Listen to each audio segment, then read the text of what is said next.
ನಮಸ್ಕಾರ ವೀಕ್ಷಕರೇ, C9 ಕನ್ನಡ ಸುದ್ದಿ ವಾಹಿನಿಗೆ ಸ್ವಾಗತ.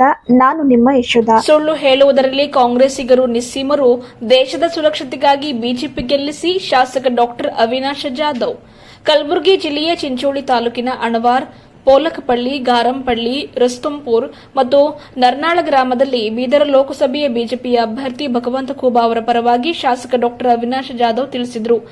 ಬಿರುಸಿನ ಮತಯಾಚನೆ ಮಾಡಿ ಸಭೆ ಉದ್ದೇಶಿಸಿ ಮಾತನಾಡಿದ ಅವರು, ಕೇಂದ್ರ ಸಚಿವರಾದ ಭಗವಂತ ಖೂಬಾ ಸಜ್ಜನ ರಾಜಕಾರಣಿ, ಅಭಿವೃದ್ಧಿ ಪರ ನಾಯಕ, ಕಾಂಗ್ರೆಸ್ ಪಕ್ಷದ ನಾಯಕರು ದೇಶದ ಕೊಳ್ಳೆ ಹೊಡೆದು ಮನೆ ಸೇರಿದ್ದಾರೆ. ಈಗ ಅವರ ಕಣ್ಣು ಜನರ ಪಿತ್ರಾರ್ಜಿತ ಆಸ್ತಿಯ ಮೇಲೆ ಬಿದ್ದಿದೆ. ತಿಂಗಳಿಗೆ 2,000 ಹಣ ನೀಡಿ ನಿಮ್ಮ ಆಸ್ತಿ ಕೊಳ್ಳೆ ಹೊಡೆಯಲು ಹೊಂಚು ಹಾಕುತ್ತಿದೆ, ಎಚ್ಚರವಾಗಿರಿ ಎಂದು ಹೇಳಿದರು. ಈ ಸಂದರ್ಭದಲ್ಲಿ ಬಿಜೆಪಿ ಪಕ್ಷದ ಮುಖಂಡರಾದ ಶಾಂತರೆಡ್ಡಿ ನರ್ನಾಳ್, ರಾಮರೆಡ್ಡಿ ಪಾಟೀಲ್, ರಾಜೇಂದ್ರ ತಾದ್ಲಾಪುರ, ಶಿವರಾಯ್ ಹಿತ್ತಲ, ನಂದಿಕುಮಾರ್ ಪಾಟೀಲ್, ಹನುಮಂತ್ ಭೋವಿ, ಗೋಪಾಲ ಜಾಧವ್, ಅನೇಕ ಬಿಜೆಪಿ ಪಕ್ಷದ ಕಾರ್ಯಕರ್ತರು ಈ ವೇಳೆ ಇದ್ದರು. ವರದಿಗಾರರು ನಾಗರಾಜ ಪಟೇಲ್, ಚಿಂಚೋಳಿ.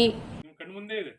4-5 ದಿನ ಹಿಂದೆ ಏನೇನಾಯಿತು, ಹುಬ್ಬಳ್ಳಿಯಲ್ಲಿ ಒಂದು ಘಟನೆ ಆಯಿತು, ನೆಕ್ಸ್ಟ್ ಇಲ್ಲಿ ಯಾದಗಿರಿಯಲ್ಲಿ ಘಟನೆ ಆಯಿತು. ಪಾಕಿಸ್ತಾನ್ ಜಿಂದಾಬಾದ್ ಅಂತ ಘೋಷಣೆ ಕಾಂಗ್ರೆಸ್ ಅವರು ಅಲ್ಲಿ ವಿಧಾನಸೌಧದಲ್ಲಿ ಘೋಷಣೆ ಕೂಗ್ತಾರೆ. ಅವ್ರು ತನಿಖೆ ಮಾಡಿ ಅಂತ ಅಂದ್ರೆ ಇಲ್ಲ, ಆ ತರ ಕೂಗೇ ಇಲ್ಲ ಅಂತಾರೆ. ತನಿಖೆ ಆಗಕ್ಕಿಂತ ಮುಂಚೆ ಉಸ್ತುವಾರಿ ಸಚಿವರು, ಗುಲ್ಬರ್ಗ ಉಸ್ತುವಾರಿ ಸಚಿವರು ಪ್ರಿಯಾಂಕ್ ಖರ್ಗೆ, ತನಿಖೆ ಆಗಕ್ಕಿಂತ ಮುಂಚೆನೆ ಇಲ್ಲ, ಅದು ಯಾರು ಕೂಗಿಲ್ಲ ಪಾಕಿಸ್ತಾನ ಜಿಂದಾಬಾದ್ ಅಂತಾರೆ. 7 ದಿನ ಆದ್ಮೇಲೆ ಹೌದು ಫಾರೆನ್ಸಿಕ್ ರಿಪೋರ್ಟ್ ಬಂತು, ಹೌದು ಪಾಕಿಸ್ತಾನ ಜಿಂದಾಬಾದ್ ಹೇಳಿದ್ರು ಅಂತ ಬಂತು. ಇಂಥ ಸ್ಥಿತಿ ಬಂದಿದೆ.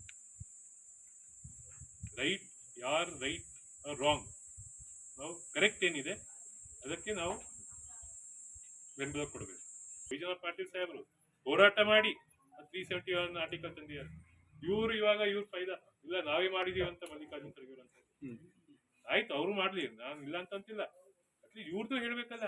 ವೈಜನಾಥ್ ಪಾಟೀಲ್ ಅವರು ತುಂಬಾ ಹೋರಾಟ ಮಾಡಿದ್ರು, ಅವರು ಮುತುವರ್ಜಿ ವಹಿಸಿದ್ರು, ಅವರು ಧರಣಿ ಮಾಡಿದ್ರು. ಡೆಲ್ಲಿ, ಚಿಂಚೋಳಿಯಿಂದ ಬೆಂಗಳೂರಿಂದ ಡೆಲ್ಲಿವರೆಗೂ ಹೋರಾಟ ಮಾಡಿದ್ರು. ಜಂತರ್ ಮಂತರಲ್ಲಿ ಇದು ಮಾಡಿದ್ರು ಹೋರಾಟ. ಇದೆಲ್ಲ ಇಲ್ಲ, ಬರೀ ಫಾಯ್ದಾಗೋಸ್ಕರ, ಇದು ಪೋಸ್ಗೋಸ್ಕರ. ಅದೇ ನೋಡಿ ಮೆಂಟಾಲಿಟಿ. ನಾವು ವೈಜನಾಥ್ ಪಾಟೀಲ್ ಅವರು ಇನ್ನೂ ತುಂಬಾ ಇದು ಮಾಡ್ಬೋದಾಗಿತ್ತು. ಇಲ್ಲ, ನಮ್ ಕೆಲಸ ಆಗಿದೆ ಅಂದ್ರೆ ಜನರಿಗೆ ಒಳ್ಳೇದಾಗಿದೆ, ಅದು ವಿಚಾರ ಇರ್ಬೇಕು. ಭಗವಂತ ಖೂಬಾ ಅವರು ಎಲ್ಲ ಕಡೆ ಬರಕ್ಕಾಗಲ್ಲ.